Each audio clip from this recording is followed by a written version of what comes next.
Hello students, this is Akshay Chopra. Welcome back to my YouTube channel that is Akshay Chopra Maths.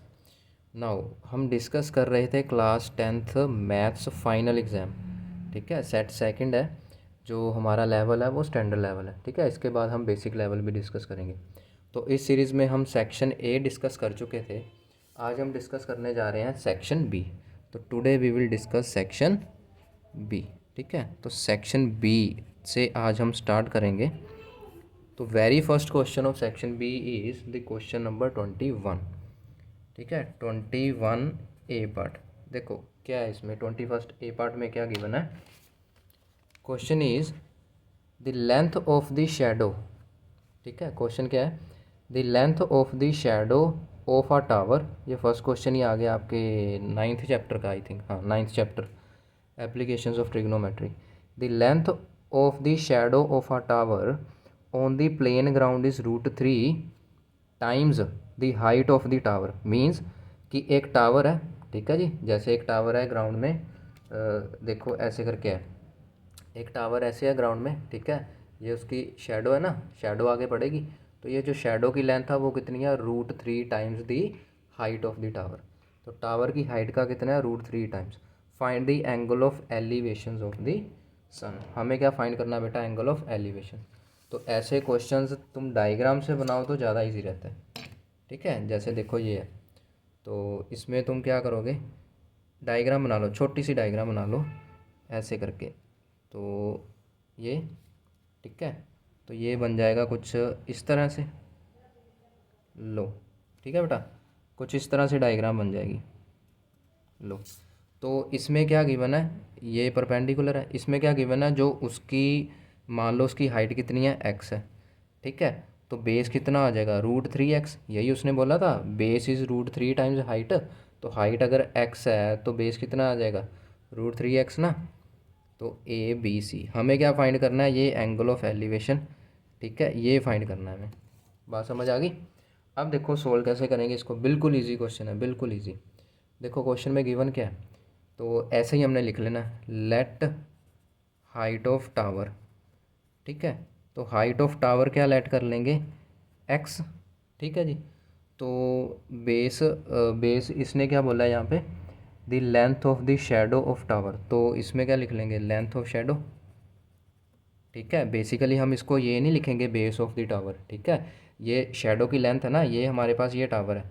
ठीक है, यहाँ पे ये सन है, तो इसकी कुछ ना कुछ शेडो पड़ेगी ना, तो ये शेडो यहाँ पे इतनी है। बात समझे। तो लेंथ ऑफ शेडो कितनी लिखेंगे हम, लेंथ ऑफ शेडो हो जाएगी हमारे पास √3x, क्योंकि उसने बोला है कि length of shadow is √3 times the height. मतलब अगर हाइट x है तो शेडो की लेंथ कितनी होगी, √3x। ठीक है, तो एंगल ऑफ एलिवेशन बताना है। अब देखो परपेंडिकुलर अपॉन बेस, ये याद करना ज़रूरी है। कैसे होता है, क्लास में याद करवाते हैं। ये पंडित बद्री प्रसाद हर हर बोले सोना चांदी तोले, ऐसे ही याद कराते हैं। ठीक है ना, हमने तो ऐसे याद किया हुआ है। किसी और को कुछ और मेथड आता है इसको याद करने का, इसको रिमेंबर करने का, तो वो नीचे कमेंट सेक्शन में ज़रूर लिखना, मैं भी कुछ नया सीख लूँगा। ठीक है, जीवन में कुछ ना कुछ सीखते रहना चाहिए। अब देखो कैसे होगा, तो अब देखो हमारे पास एक परपेंडिकुलर है और हमारे पास एक क्या है, बेस है। तो परपेंडिकुलर और बेस, ये रहा परपेंडिकुलर और बेस वाला रिलेशन कौन सा है, टेंजेंट का। ऐसे होता है ना, perpendicular upon hypotenuse sine, base upon hypotenuse cos, perpendicular upon base is tangent. ठीक है, तो हम यहाँ पे क्या लिखेंगे, हम यहाँ पे लिखेंगे टेंजेंट सी।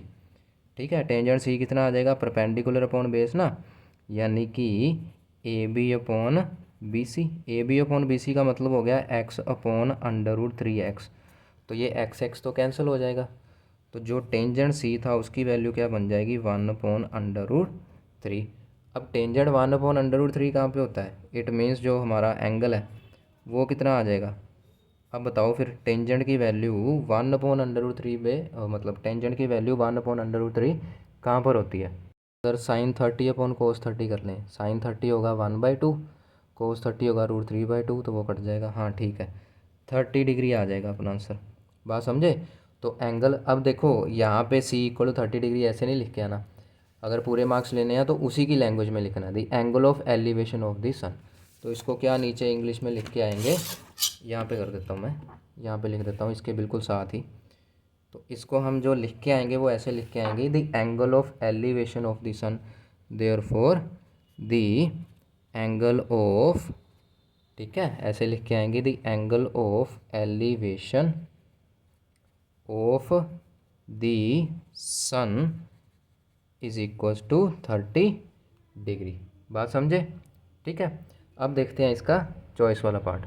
देखो बी पार्ट में क्या है, the angle of elevation of the top of a tower, ये फिर से वही आ गया एप्लीकेशन में से, the angle of elevation of the top of a tower from the point on the ground which is 30 metre away from the foot of the tower is 30 degree.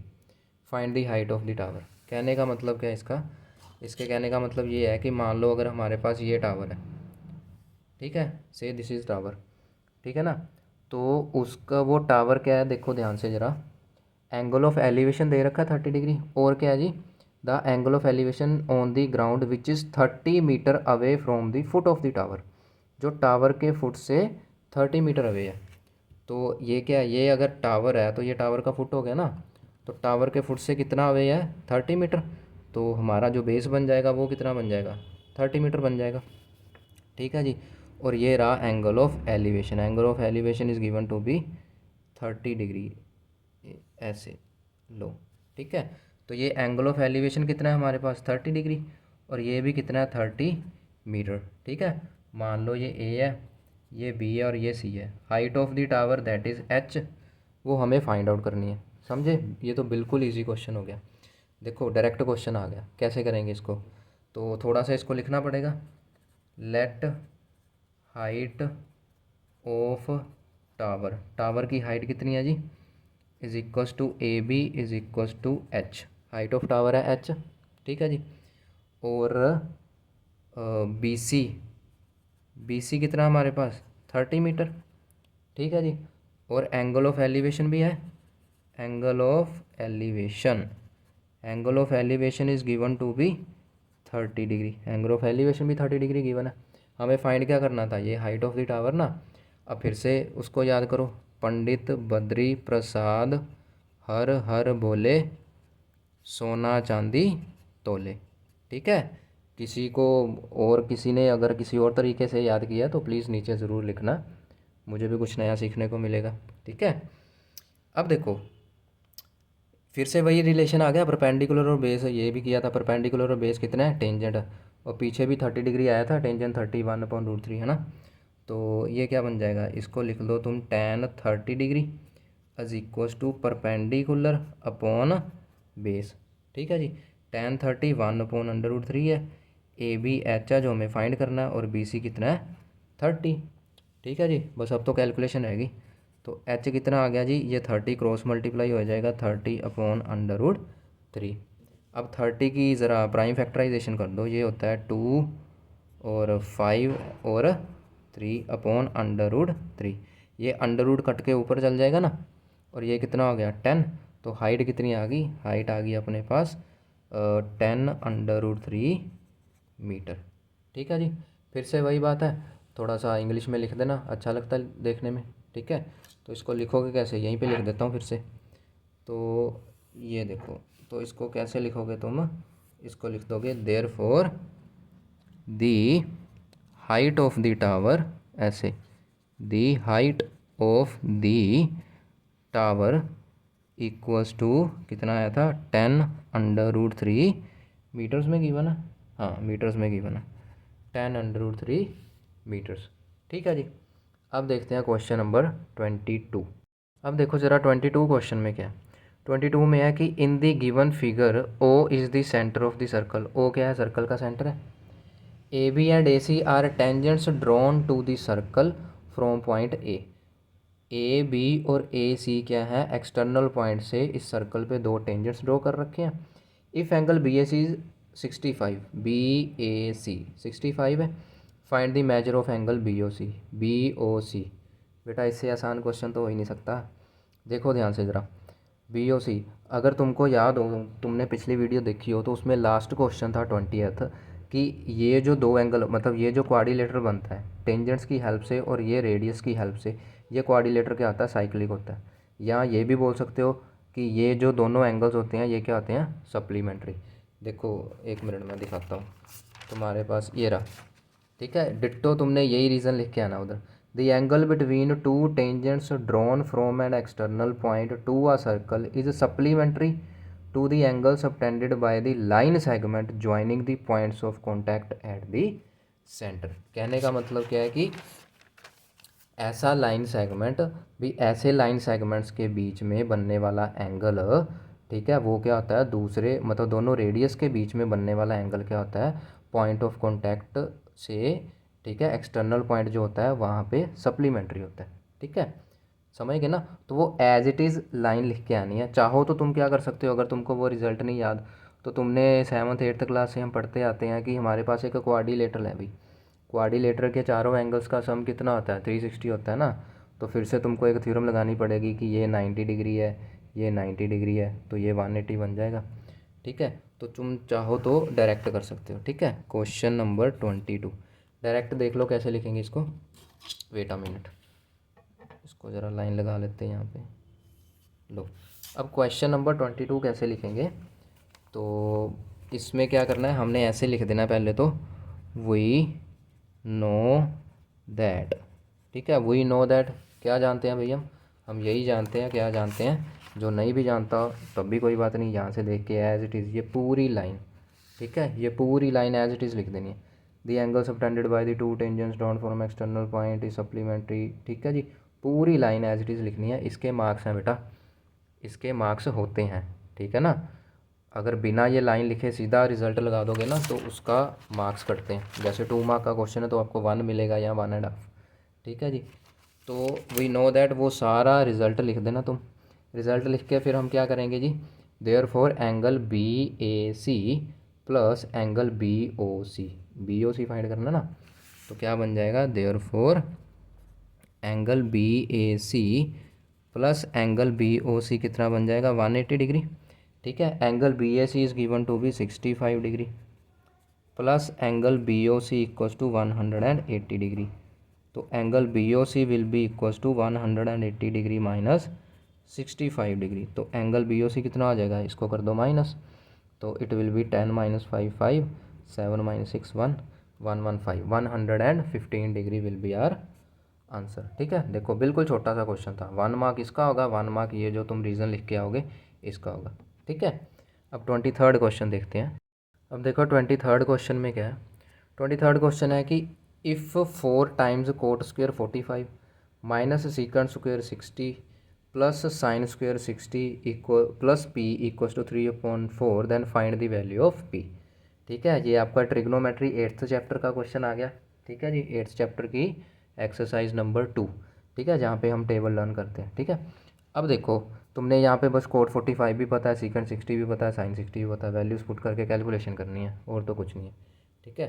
तो पहले स्टेटमेंट लिख लेते हैं, 4 coat square 45 degree minus secant square 60 degree plus sine square 60 degree, ये लो, plus sine square 60 degree, उसके बाद है plus P equals to 3/4, ठीक है। अब इसको सोल्व करना है, बस तुमको वैल्यूज़ याद होनी चाहिए और तो कुछ नहीं है। ये बन जाएगा कोट स्क्वेयर 45 यानी कि 1 स्क्वेयर, ठीक है, माइनस सीकेंड। अच्छा पहले तुमको मैं एक बात बता दूं, कई बच्चे कंफ्यूज रहते हैं। ये देखो बेटा ऐसे कुछ लिखा होता है ना, जैसे मान लो ये लिखा हुआ है साइन स्क्वेयर ए, इसका मतलब क्या आता है, साइन ए का स्क्वेयर, ठीक है।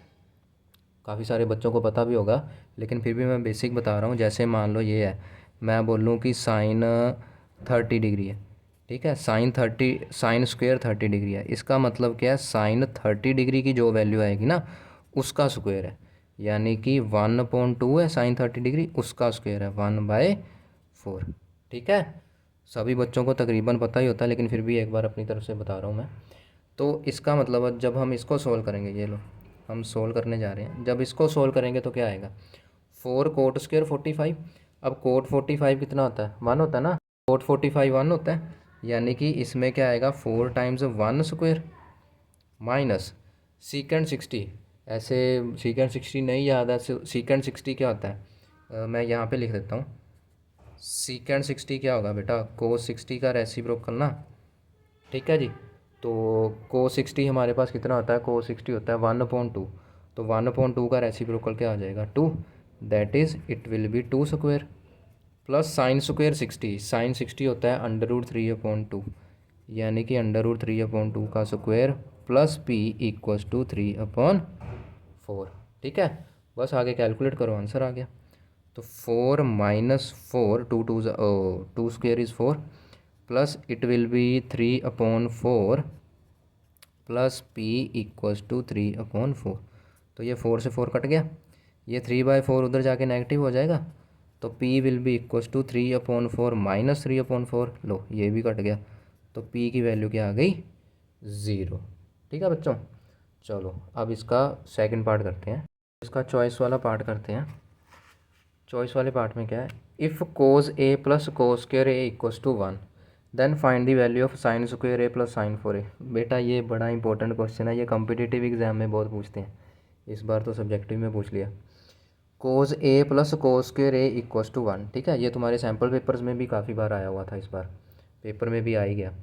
क्या है, cos A plus cos square A equals to 1।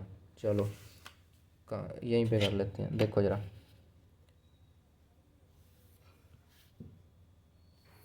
देखो क्या है हमारे पास, गिवन क्या है, गिवन है हमारे पास कोस A plus cos square A, ये देखो cos A plus cos square A is given to be 1, ठीक है जी। तो हमें फाइंड आउट क्या करना है, sign square A plus sine 4a, हमें फाइंड करना है sign square A plus sine 4a, ये चीज़ हमको फाइंड आउट करनी है, ठीक है, ये है हमारे पास बी पार्ट। ओके, अब देखो ज़रा ध्यान से कैसे करेंगे सॉल्यूशन में, कोस A plus cos square A, cos A plus cos square ए, हाँ देख लो, अगर कोस ए, ये देखो ये हमारे पास गिवन है ना, तो हम अगर इसको 1 माइनस कोस स्क्वायर ए लिख दें, ये कोस स्क्वायर ए उधर जाके नेगेटिव हो जाएगा ना, तो 1 माइनस कोस स्क्वायर ए कितना होता है, साइन स्क्वायर होता है ना, ठीक है, और ब्रैकेट में आइडेंटिटी ज़रूर मेंशन करनी है, ठीक है जी। Cos square A equals to 1 minus sine square A, ऐसी आइडेंटिटी होती है, ये मेंशन ज़रूर करना है, इसके मार्क्स कटते हैं। आपने इसको 1 माइनस कोस को साइन कैसे लिख दिया, मेंशन ज़रूर करना है, ठीक है। तो अब देखो, अब sign square A plus sine 4a, इसको तुम क्या लिख सकते हो, देखो ये साइन स्क्वायर ए की वैल्यू तो कोस है, इसको एक बार लिख दो साइन स्क्वायर ए प्लस, अब देखो पावर 4 को क्या लिख सकते हैं, 2 की पावर 2 लिख सकते हैं ना, ठीक है। ये साइन स्क्वायर ए क्या था हमारे पास, कोस ए, प्लस ये साइन स्क्वायर ए क्या था, कोस ए का स्क्वायर बन गया, ठीक है जी। और तुमको अभी अभी बता के हटाऊँ कि ये क्या आता है, कोस स्क्वायर ए, ऐसे ही तो होता है। अब देखो ज़रा ध्यान से, कोस A plus cos square A, ये तो गिवन ही है बेटा, इक्वल्स टू 1, तो इसका आंसर क्या बन जाएगा, 1। समझे, बिल्कुल इजी था। अब देखो ये तुमने यहाँ पे कर लिया, मान लो ये बन गई इक्वेशन नंबर 1, और यहाँ पे तुम लिख देना फ्रॉम इक्वेशन नंबर 1, ठीक है, कि ये साइन स्क्वायर ए को कोस ए क्यों लिख दिया, साइन स्क्वायर ए को कोस ए लिख दिया फ्रॉम इक्वेशन नंबर 1, हमने वहाँ प्रूव कर दिया। तो इस क्वेश्चन का आंसर क्या था, 1, बिल्कुल ईजी क्वेश्चन था, ठीक है। अब देखो 24th क्वेश्चन पर आते हैं। 24th क्वेश्चन में क्या है, show that the points this this and this are the vertices of a right angled triangle. उसने बोला है कि ये तीनों क्या है, राइट एंगल ट्रायंगल के वर्टिसेस हैं, ठीक है। ये आपका क्वेश्चन बन गया 7.1 एक्सरसाइज का डिस्टेंस फॉर्मूला, ठीक है। क्यों, क्योंकि देखो पहले तो ये लिख लेते हैं, -2 3 8 3 और 6 7, इसको लेबल कर लो, ये है क्वेश्चन नंबर 24th, ठीक है। इसको पहले ऐसे लिख लो, लेट जो ए पॉइंट है वो कितना है, -2,3, ठीक है जी, और जो बी पॉइंट है वो कितना है, 8,3, एंड जो सी पॉइंट है वो कितना है, 6,7, ये 3 पॉइंट है, ठीक है, इनको ए बी सी नाम दे दिया हमने। अब देखो राइट एंगल ट्रायंगल है बेटा, कोई भी राइट एंगल ट्रायंगल है, हम पीछे बनाते आ रहे हैं, तुम लोग छोटी क्लासेस में भी पढ़ते हो, ये लो, ये हाइपोटेन्यूज होता है, ये बेस होता है, ये परपेंडिकुलर है, उसमें ये पाइथागोरस थ्योरम अप्लाई होती है ना, ठीक है। तो हम क्या बोलते हैं छोटी क्लासेस में, कि अगर हमारे पास एक राइट एंगल ट्रायंगल है तो पाइथागोरस थ्योरम सेटिस्फाई होगी, और अगर कोई 3 पॉइंट हमारे पास इस पाइथागोरस थ्योरम को सेटिस्फाई कर रहे हैं, इसका मतलब वो ट्रायंगल जो बनेगी राइट एंगल्ड ट्रायंगल ही बनेगी, ठीक है। तो यहाँ पे क्या है, तीनों वर्टिसेस दे रखे हैं, हमें ये प्रूव करना है कि ये राइट एंगल ट्रायंगल के हैं। इट मीन्स हमें ये पाइथागोरस थ्योरम सेटिस्फाई करवानी है। यानी हम क्या करेंगे, इन तीनों में डिस्टेंस निकालेंगे, ए बी का डिस्टेंस, बी सी का डिस्टेंस और ए सी का डिस्टेंस। फिर देखेंगे किन्हीं दो का डिस्टेंस का स्क्वायर का प्लस कोई भी दो डिस्टेंस लेके उनके स्क्वायर का प्लस करेंगे, वो तीसरे के स्क्वायर के इक्वल आएगा। ठीक है जी। अब देखो ध्यान से, पहले डिस्टेंस फाइंड करो फिर। ठीक है, सबसे पहले डिस्टेंस ए बी में डिस्टेंस क्या होगा, डिस्टेंस फॉर्मूला तुमको पता है ना, x2 minus x1 whole square y2 minus y1, है ना। तो ये x2 minus x1, x2 minus x1 square plus y2 minus y1 square, यानी कि y2 माइनस y1 स्क्वायर। ठीक है जी, यहाँ पे स्क्वायर ही लिख दो। ठीक है, क्योंकि हमें यहाँ पे स्क्वायर ही चाहिए ना, बात समझ आ गई, तो यहाँ पे स्क्वायर ही लिख दो सीधा। तो ए बी स्क्वायर क्या बन जाएगा हमारे पास, ये बन जाएगा 8 प्लस 2 स्क्वायर प्लस 3 माइनस 3 यानी कि 0 स्क्वायर।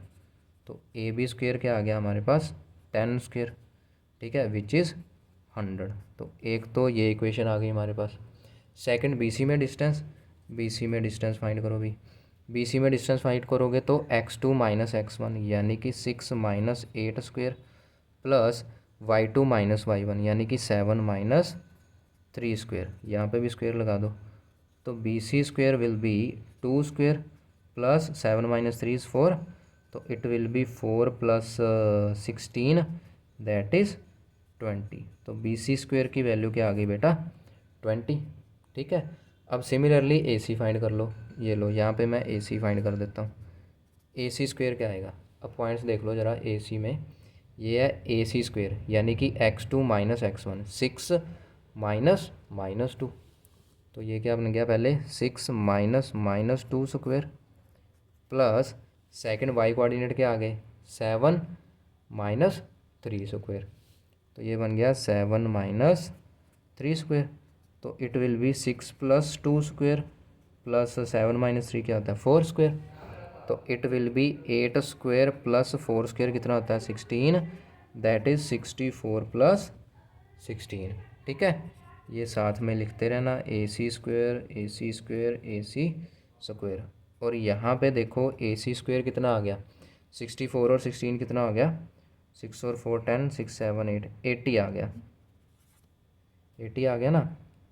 ठीक है, अब देखो किन्हीं दो का सम, अब ये देख लो 80 है बेटा, 80 और 20, 80 और 20 का सम करोगे तो 100 के इक्वल आ गया, पाइथागोरस थ्योरम सेटिस्फाई होगी ना।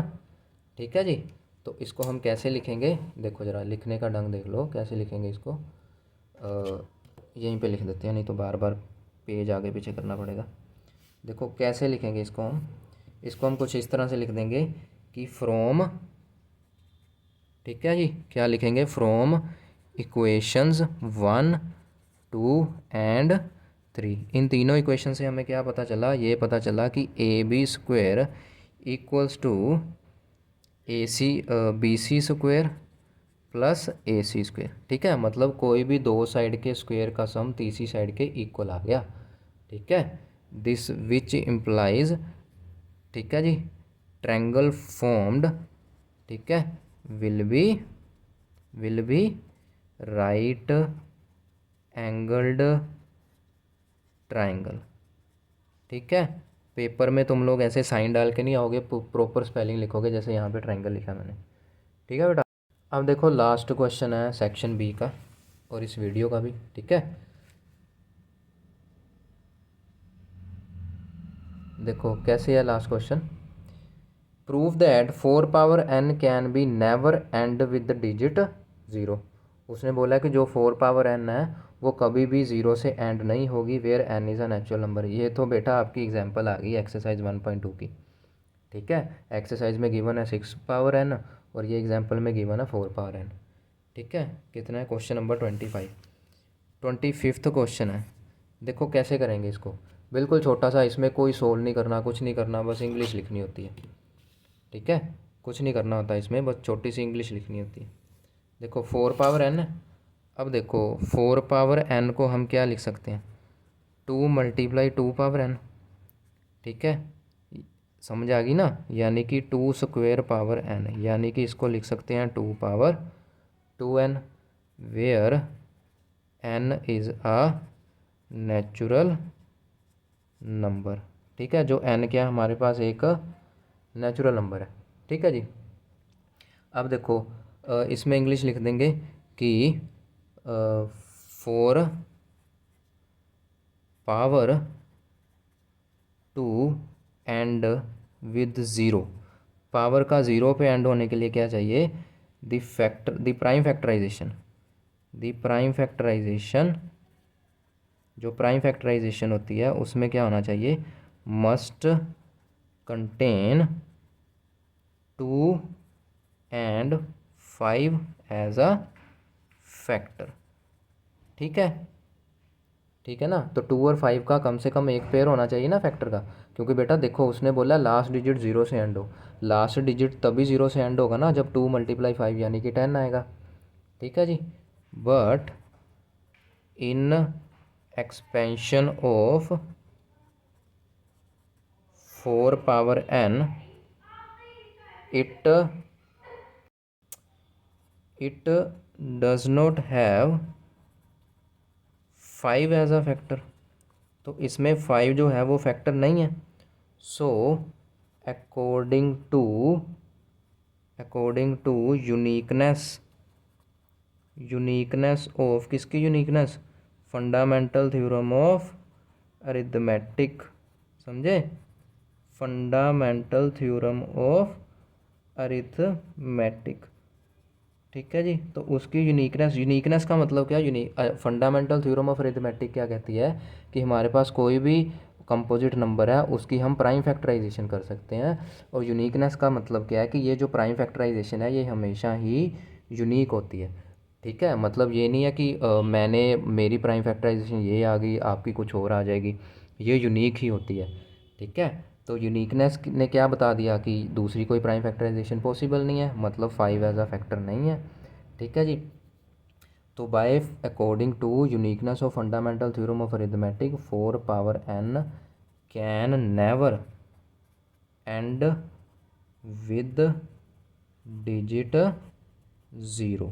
ठीक है, फॉर एनी नेचुरल नंबर। ठीक है जी। तो ऐसा कोई भी नेचुरल नंबर एग्जिस्ट नहीं कर, नेचुरल नंबर n, तो ऐसा कोई भी नेचुरल नंबर n एग्जिस्ट नहीं करता कि हम उसकी 4 पावर n करें तो वो एंड में 0 बना देगा। ठीक है, तो students this was section B. Section B हमारा कंप्लीट हो गया। तो नेक्स्ट वीडियो में हम सेक्शन सी डिस्कस करेंगे। यहाँ पे किसी को भी कहीं पे भी कोई डाउट हो कमेंट सेक्शन में ज़रूर लिखना। Till then good bye.